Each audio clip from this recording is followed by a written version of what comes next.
Bench में, संविधान पीठ में, उन सब के तहे दिल से शुक्रिया अदा करते हैं कि उन्होंने हमारे साथ न्याय किया। मैं दिल्ली की जनता को केवल नहीं देना चाहता, बधाई देना चाहता हूं और उनका शुक्रिया करना चाहता हूं कि जो इतना लंबा संघर्ष था, उस संघर्ष में दिल्ली की जनता ने मेरा साथ दिया। दिल्ली की जनता के साथ के बिना मैं कुछ नहीं कर सकता था।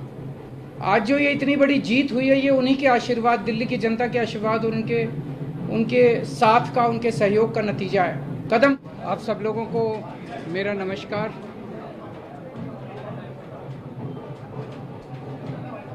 आज सुप्रीम कोर्ट का जो ऑर्डर आया है, ये कई मायनों में बहुत ही ऐतिहासिक ऑर्डर है।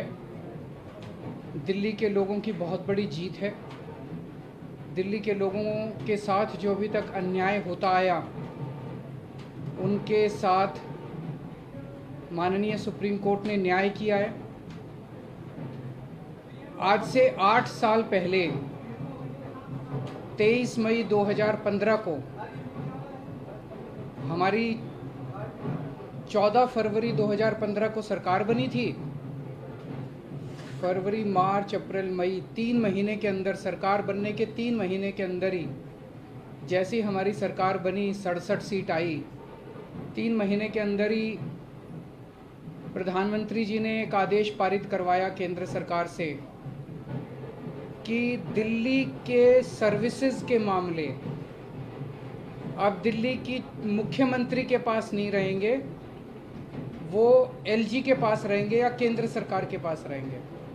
इसका क्या मतलब हुआ? इसका मतलब ये हुआ कि दिल्ली सरकार में काम करने वाले जितने भी ऑफिसर हैं, जितने भी कर्मचारी हैं, ऊपर से लेके नीचे तक, आईएएस अफसर से क्लास ए से लेके क्लास 4 कर्मचारी तक, चपरासी तक, सारे कर्मचारियों की ट्रांसफ़र पोस्टिंग, उनकी डिसिप्लिनरी प्रोसीडिंग्स, नई अपॉइंटमेंट, पोस्ट क्रिएट करना, पोस्ट एबॉलिश करना, पक्के करना, ये सारा जो है ये अब दिल्ली की चुनी हुई सरकार के पास नहीं होगा।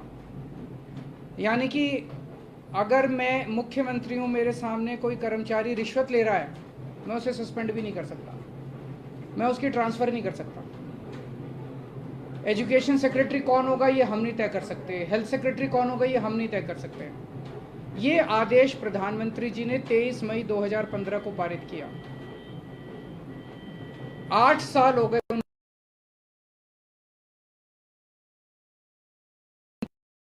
इस दौरान इस आदेश को इस्तेमाल करके दिल्ली के कामों को जानबूझ के रोका गया।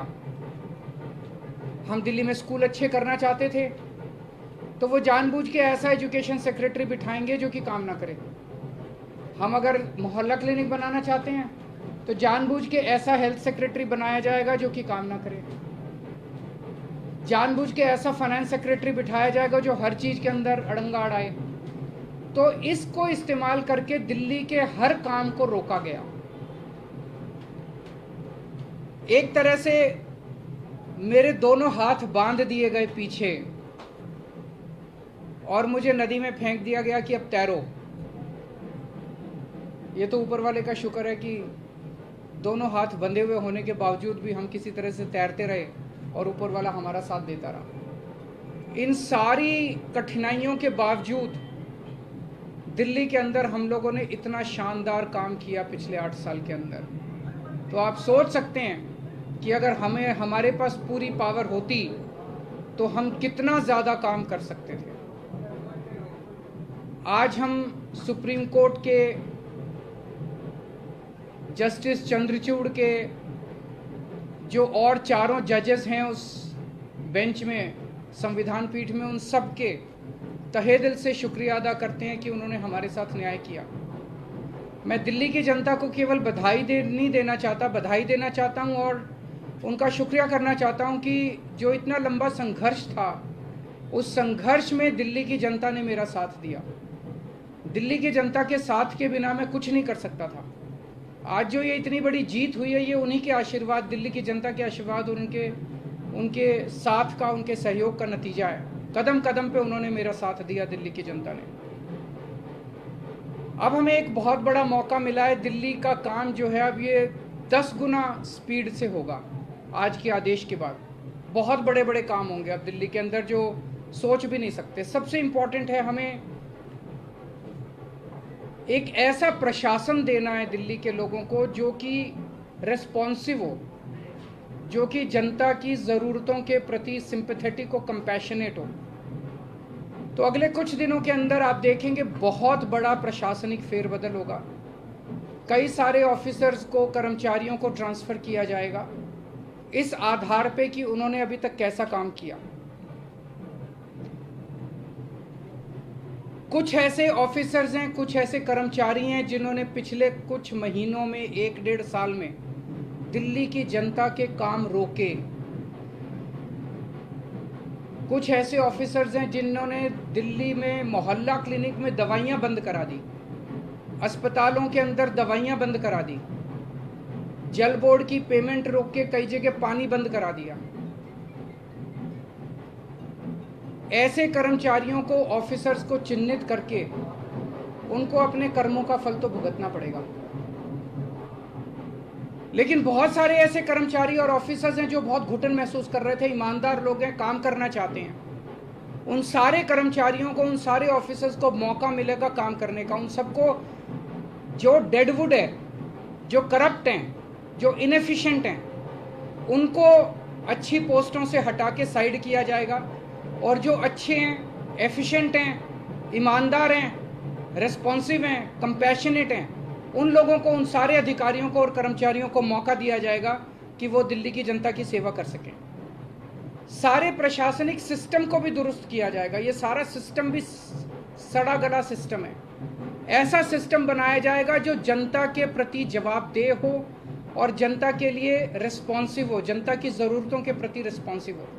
तो व्यवस्था के अंदर जितनी कमियां हैं, इन सारी कमियों को दूर किया जाएगा। तो पूरे सिस्टम को और ऑफिसर्स को और कर्मचारियों को जनता के प्रति जवाबदेह बनाया जाएगा और जनता के लिए रिस्पॉन्सिव बनाया जाएगा। एक लीन एंड थिन गवर्नमेंट तैयार की जाएगी। Lean, thin, responsive, compassionate and accountable government. ये हम चाहते हैं। दिल्ली, जैसे दिल्ली ने पूरे देश को शिक्षा का मॉडल दिया, हेल्थ का मॉडल दिया, अब एक ऐसे गवर्नेंस का, एडमिनिस्ट्रेशन का मॉडल हम जनता के सामने रखेंगे, पूरे देश के सामने रखेंगे। मैं देखता हूं कि कई ऐसी पोस्ट्स हैं जिनकी ज़रूरत नहीं है। उनमें कोई भी कर्मचारी या अधिकारी बैठ के जनता की 4 अड़चनें ही लगाता है। अगर वो ना रहे तो ज़्यादा अच्छा रहेगा। तो ऐसी पोस्ट्स को चिन्हित करके या तो उन्हें खाली छोड़ा जाएगा या उन्हें अबॉलिश कर दिया जाएगा। जहाँ जहाँ ज़्यादा पोस्ट्स की ज़रूरत है वहाँ ज़्यादा पोस्ट्स क्रिएट की जाएंगी। जहाँ जहाँ लोगों को ज़रूरत है वहाँ ज़्यादा पोस्ट, जैसे अब इतने मोहल्ला क्लिनिक बना रहे हैं, तो जब डॉक्टर्स की ज़रूरत है, पैरामेडिक्स, वहाँ और क्रिएट किए जाएंगे। तो अभी तक हम लोगों ने स्कूल, अस्पताल में एक मॉडल दिया। अब पंजाब के अंदर हम एक अच्छे लॉ एंड ऑर्डर, कानून व्यवस्था लागू कर रहे हैं। उसी तरह से दिल्ली अब कुशल प्रशासन का एक मॉडल पूरे देश के सामने देगा। मैं एक बार फिर से दिल्ली की जनता का बहुत बहुत आभार व्यक्त करना चाहता हूं, जिन्होंने पूरे संघर्ष में हम लोगों का साथ दिया। अगर हैं जी, बिल्कुल होगी। सर्विसेज आने के बाद हम नई पोस्ट क्रिएट कर सकते हैं, पुरानी पोस्ट अबॉलिश कर सकते हैं, कुछ भी कर सकते हैं। एसीबी अभी चुनी हुई सरकार के पास नहीं है, लेकिन विजिलेंस अब आ गया है। तो जो लोग अगर गलत काम करेंगे, भ्रष्टाचार करेंगे, कानून के हिसाब से काम नहीं करेंगे, उनके ऊपर विजिलेंस की कार्रवाई, डिसिप्लिनरी प्रोसीडिंग्स, विजिलेंस प्रोसीडिंग्स की जा सकती हैं। शाम को आप एलजी साहब से मिलने जा रहे हैं, उसमें क्या बातचीत होने की संभावना है? क्या आप उनसे कहेंगे कि वो अब और किसी प्रकार का अड़ंगा ना लगाए? और सुप्रीम कोर्ट ने जो निर्देश दिया, उनसे आशीर्वाद लेने जा रहा हूँ। आपको लग रहा है कि ये पावर तो मिल गई है, पावर से ज्यादा जिम्मेदारी बढ़ गई है अब आपकी, क्योंकि अब तक आप बहुत सारी अड़चनें भी आपने बताई, लेकिन अब वो काम आपको कराना ही होगा। नहीं, जिम्मेदारी तो पहले भी थी, वो जिम्मेदारी विदाउट पावर थी। अब जिम्मेदारी विद पावर आ गई है। जिम्मेदार देखिए, जब भी जनता वोट देती थी तो वो तो यही कहती थी जी हमने तो केजरीवाल को वोट दे दिया, अब केजरीवाल जाने पावर है कि नहीं है उसके पास। जनता को कि बेचारों को क्या पता TBR क्या होता है, आर्टिकल 239AA4 क्या होता है, उनको क्या पता बेचारों को। जनता तो वोट दे देती है, लेकिन हमारे पास पहले उन जिम्मेदारियों को पूरा करने की पावर नहीं थी, शक्ति नहीं थी। अब शक्ति दे दी है सुप्रीम कोर्ट ने हमें। सर पहले जो आपके काम है, अगर आप याद दिलाना चाहें, कौन सी ऐसी फाइल है जो की हुई है और कौन से ऐसे काम है जो आप करना चाहेंगे तुरंत? ऐसे बहुत सारे काम हैं जो पिछले कई सालों में अटके। पिछले 1 साल के अंदर तो आपने देखा कि किस तरह से पिछले साल लास्ट के महीने नवंबर तक आते आते मोहल्ला क्लिनिक के अंदर लैब टेस्ट्स बंद हो गए थे, दवाइयाँ बंद हो गई थी। जल बोर्ड जो है, बजट असेंबली ने बजट पास कर दिया, लेकिन कुछ ऑफिसर जो हैं वो बजट रिलीज़ नहीं कर रहे थे। हर डिपार्टमेंट का गला घोंट दिया गया था अफसरों को के ज़रिए, वो अब बंद हो जाएगा। अब जितने जो असेंबली के अंदर हम बजट प्रेजेंट करते हैं और जो जनता की बात रखते हैं, वो सारी चीज़ें अब हम कर पाएंगे। सर अधिकारियों की मीटिंग आपने बुलाई है, बड़े अधिकारियों, क्योंकि कहा जाता है कि एजी की यदि अब तक CS काम करते रहे तो क्या उन्हें मीटिंग की आपने बुलाया? ज़रूर बुलाएंगे, अब आने वाले टाइम में मीटिंग्स होती रहेंगी। सर अभी हाल के दिनों में बहुत सारे ऐसे फैसले एलजी ने लिए जो कि मतलब सरकार के अधिकारों का उल्लंघन करके खुद से लिए गए, क्या अब उन फैसलों को रिव्यू भी किया जाएगा? वो फैसले कई सारे गलत हैं, इनफैक्ट कई सारे तो सुप्रीम कोर्ट में पेंडिंग है। कल एल्डरमैन का केस आ रहा है सुप्रीम कोर्ट के अंदर, ट्यूसडे को DRC के चेयरमैन की अपॉइंटमेंट का केस आ रहा है। फिनलैंड जो हमारे टीचर्स को नहीं जाने दिया, उसका केस सुप्रीम कोर्ट के अंदर पेंडिंग है। जब मेंशन ही किया था हमने ये केसेस तीनों, तो सुप्रीम कोर्ट की टिप्पणी काफ़ी तल्ख थी कि ये कैसे LG साहब रोक सकते हैं। एल्डरमैन की अपॉइंटमेंट बिल्कुल गलत हुई है। जो DRC के चेयरमैन 4 महीने से फाइल LG साहब के पास पड़ी हुई थी, LG साहब ने अपॉइंटमेंट नहीं होने दी, तो हमें सुप्रीम कोर्ट जाना पड़ा। मुझे लगता है कि अब इतना सुप्रीम कोर्ट जाने की, हाई कोर्ट जाने की ज़रूरत शायद ना पड़े। अब शायद हम अपने स्तर के ऊपर ही कई सारे निर्णय ले सकते हैं। तो बहुत सारी चीजें ऐसी कही गई जिसमें ये भी कहा गया कि केंद्र जो है वो राज्य सरकारों की जो ताकत है, पावर है, वो छीनने ना छीने, इस तरीके की आगे के लिए नजीर। मैं यही कहना चाहता हूं कि केंद्र सरकार एक तरह से, प्रधानमंत्री जी खासतौर एक तरह से पिता समान होते हैं। जैसे परिवार में पिता होता है, पिता समान होते हैं। पिता की जिम्मेदारी होती है कि सारे बच्चों को अच्छे से उनका पालन पोषण करें। अगर दिल्ली में आम आदमी पार्टी की सरकार है तो वो हमारे भी प्रधानमंत्री हैं, हम भी उन्हीं की तरफ देखते हैं। चाहे बीजेपी की किसी राज्य में सरकार है, किसी में कांग्रेस की सरकार है, किसी में आम आदमी पार्टी की सरकार है, वो सारे के सारे प्रधानमंत्री को एक तरह से पिता समान देखते हैं कि भाई ये कोई मुसीबत आएगी तो हमारी मदद करेंगे। लेकिन अगर जैसे ये 23 मई 2015 को आदेश पारित करके दिल्ली सरकार की पावर छीन ली गई, 8 साल तक हमें बिना पावर के काम करना पड़ा, काम रुक गया, किसका फायदा हुआ? आज सुप्रीम कोर्ट ने साबित कर दिया कि ये गलत था, ये ऑर्डर बिल्कुल गैर संवैधानिक ऑर्डर था। जितनी सख्त लैंग्वेज के अंदर सुप्रीम कोर्ट ने बोला है, उससे ये साफ जाहिर है कि ये ऑर्डर केंद्र सरकार का बिल्कुल गलत था। तो इतना गलत ऑर्डर उन्होंने पास किया, तो उसका मतलब तो यही था कि आम आदमी पार्टी की दिल्ली की सरकार को फेल करना उसका मकसद था, और तो कोई मकसद नहीं था। देश का तो भला नहीं हुआ, दिल्ली का तो भला नहीं हुआ, केवल और केवल लोगों का नुकसान हुआ। ये नहीं करना चाहिए। चुनाव में लड़ते हैं, राजनीति कर लो, चुनाव में एक दूसरे को जो बोलना है बोल लो, लेकिन चुनाव खत्म होने के बाद चाहे कोई बीजेपी की सरकार है, चाहे कांग्रेस की सरकार है, आम आदमी पार्टी की, हम सबको मिलके काम करना चाहिए। वो देखेंगे, अभी तो ऑर्डर है।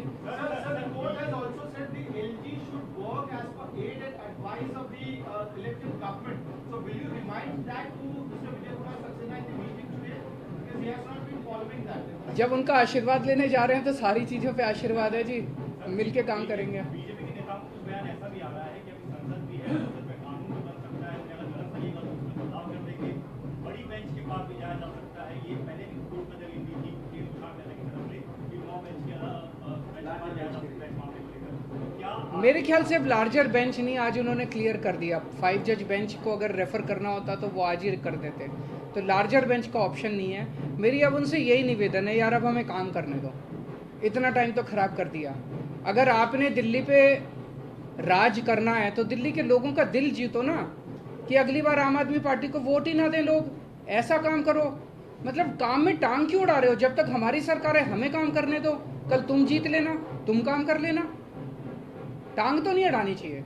सर महाराष्ट्र का जो फैसला आया है, बस की फाइल आपने पहले भेजी थी, कुछ दिन पहले ही कस्टमर सामने की रिटर्न फाइल आप भेज चुके हैं, 2 फाइल लेटेस्ट आपने भेजी है, क्या उनका जवाब आ गया है या बाकी? अभी आया नहीं। कानून के अंदर एलजी साहब के पास 7 दिन का टाइम होता है, तो वो भी मैं आज उनसे रिक्वेस्ट करूंगा कि 7 दिन में क्लियर करना चालू करें फाइलों। सर महाराष्ट्र का जो फैसला आया है उसमें भी राज्यपाल की भूमिका को बहुत ही मैंने उसको पूरा पढ़ा नहीं है, मैं अपना फैसला सुनने के बाद मैं थैंक यू सो मच।